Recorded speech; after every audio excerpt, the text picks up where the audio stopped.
Transitioning to the Wire Nut Home Services 3-degree guarantee. Now it's time for our July check presentation.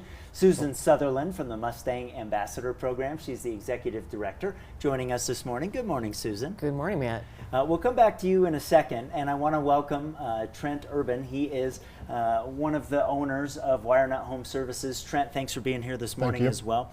I was thinking, you know, this program, we've been doing it, we're in our 6th year now. Yeah. And we have had such a unique cross-section of nonprofits. It's so awesome. We have, yeah. It's very cool to see that. Yeah, and from different places as well, and I mean, hitting all different cross-sections. I mean, really, where you broadcast, right? We've covered a lot of those different areas. Yeah. We have in lots of different places. Why is it important to you guys to give back to the community in this way at WireNut? There's so many people doing so many good things, just like what they're doing here. In this case, I've got close friends who have utilized services just like theirs for their son. And so if we can lean in and support that, and we have the means to do it, like the team up that we've been doing for so many years here, then I feel we really should be. You know, it'd be selfish not to. And it says a lot about who you guys are as a company and people as well. So as I always say, thank you for making this possible. Thank you as well. Susan, let's bring you back in here and talk about the Mustang Ambassador Program. Who you guys are, who you help. Tell us about yourself. Sure. Well, we've been established for going on 12 years. And my co-founder, Jamie Wade, and I, we both had several Mustangs. And we wanted them to be more visible to the public and to learn about the plight of the wild horses. So we created the Mustang Ambassador Program, not so much for that literal name, but more for the acronym, MAP, as a navigational tool, because our foundational programming has been with youth and learning leadership life lessons kind of at a high level of what they learn.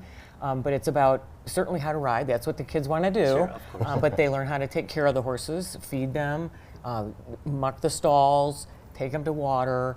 But then they also learn a self-leadership skill each day. So Monday through Friday, there's a skill. And if I could describe that briefly, Monday is about self-leadership/responsibility.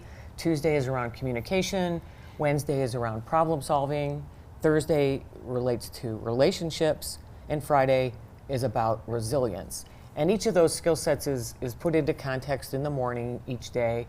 And the students are encouraged to be mindful of that and kind of, you know, execute those kind of skills throughout the day. And then the instructors and the leaders help reinforce it as things happen. You know, we always have some problems to work through. It's like, well, we don't just stop. We just figure out how we can make it work. If you know, if we face a challenge, you fire up the resilience factor and let's, you know, work through it and just get to the end. Yeah, some of those bigger life skills in the context of a horse and an animal and having to take care of an animal to get the payoff maybe to ride the horse. You have to spend a lot of time with it. My daughter actually did your program several years ago, and she spent so much time with her horse that week and brushing it and taking care of it, as you said, and really helped her mature that summer. That's our goal, is to help instill or reinforce, grow those kind of skills for the students. And we encourage them to, when they return home in the evening, to talk to their families about what they learned that day so that the parents can see, you know, feel, note the change from the beginning of the week to the end of the week, which can be very substantial. Absolutely. Taking care of horses is an expensive endeavor. We're giving you $1,800 here in a little bit. Yeah, you're welcome. Not one that people get that much exposure to, though, other than situations like what you have for your setup. You know? Right. So where else are they going to be around a horse? Sorry. Well, no problem. we always, our biggest expense is the care for the horses. Sure. We have over 25 horses and some burros as well. So their hay and their feed is a big part. I think we'd also like to use a portion of the gift for youth-size saddles, so that they fit the kids and the horse. Makes it more comfortable for sure. Very quickly, if someone wants to learn more, maybe participate, how can they do so? They can certainly go to our website, map1.org. We welcome volunteers, we welcome donors, we welcome visitors. We can tailor programs to engage with not just youth. In fact, our most recent programming we've established is what we call Horses for Heroes. So we're now doing equine assisted therapy type of work for veterans, active military, and first responders. So I thank you for letting me mention that. Yeah, of course. But yes, our website's probably the easiest way to find us. Our email's on there, my phone number's on there. Okay.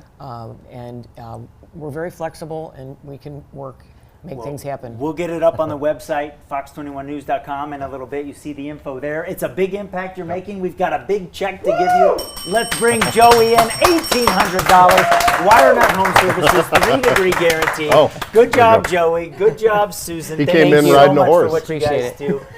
We want you to nominate a nonprofit that we can maybe support in the months ahead. Go to our website to do that. We'll be back right after this. You're watching Fox 21 Morning News. Joey, good job.